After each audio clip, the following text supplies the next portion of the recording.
Hello viewers, এখন দেখতে পাচ্ছেন বরিশাল আরপিসিএল প্রজেক্ট। এটা হচ্ছে কয়লা তাপবিদ্যুৎ কেন্দ্র। এখানে বিদ্যুৎ তৈরি হবে। Chinese project. এই প্রজেক্টটা পুরোপুরি চাইনিজের আন্ডারে, তবে আশেপাশে কিছু বাঙালিও আছে। বাঙালিদের দিয়ে কাজ করানো হচ্ছে। এই যে আপনারা দেখতে পাচ্ছেন, অনেকটা জায়গা জুড়ে নিয়ে প্রজেক্টটা হচ্ছে।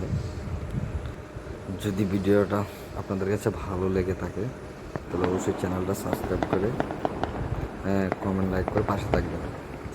এই যে দেখতে পাচ্ছেন আতশবাজি, এই প্রজেক্টের মধ্যে চাইনিজরা যখন আনন্দ উৎসব করে ওর থেকে দেখেন চাইনিজরা অনেক আনন্দ উৎসব করতেছে। এই সবগুলো চাইনিজ থেকে এনে এরা এখানে আনন্দ উৎসব করতেছে, আতশবাজি হচ্ছে।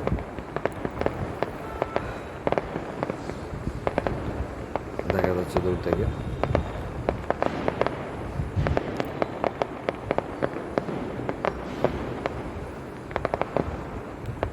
অল্প অল্প করে দেখা যাচ্ছে তাদের আতশবাজি কীভাবে ফুটানো হইতেছে। অনেকগুলো ফুটবে অনেকক্ষণ ধরে।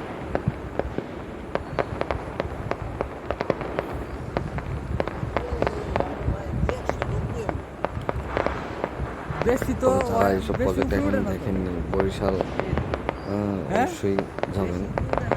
প্রজেক্টটা অনেক সুন্দর, দেখার মতো। ভিতরে অনেক জায়গা জুড়ে এই প্রজেক্টটা হচ্ছে।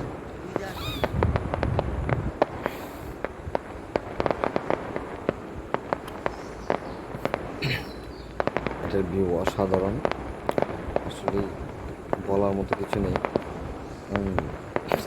প্রজেক্টের ভিতরে অনেক কিছু দেখার মতো আছে যা আমরা কখনো কল্পনা করতে পারিনি। একটা বিদ্যুৎ তৈরি করতে গেলে যে কি কি প্রয়োজন দরকার, তাই এটার ভিতরে আমরা ঢুকলেই দেখতে পাই। অনেক কিছু দেখার আছে এটার ভিতরে।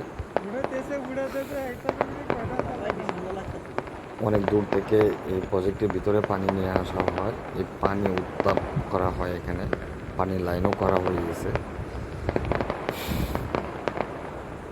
50% কাজ আগানোর কারণে চাইনিজরা উৎসব করতেছে। এখানে বড় ধরনের এক উৎসব। যে আপনারা দেখতেই পাচ্ছেন যে তারা আতশবাজি পোড়াচ্ছে। অনেকক্ষণ ধরে আতশবাজি পোড়ানো হচ্ছে।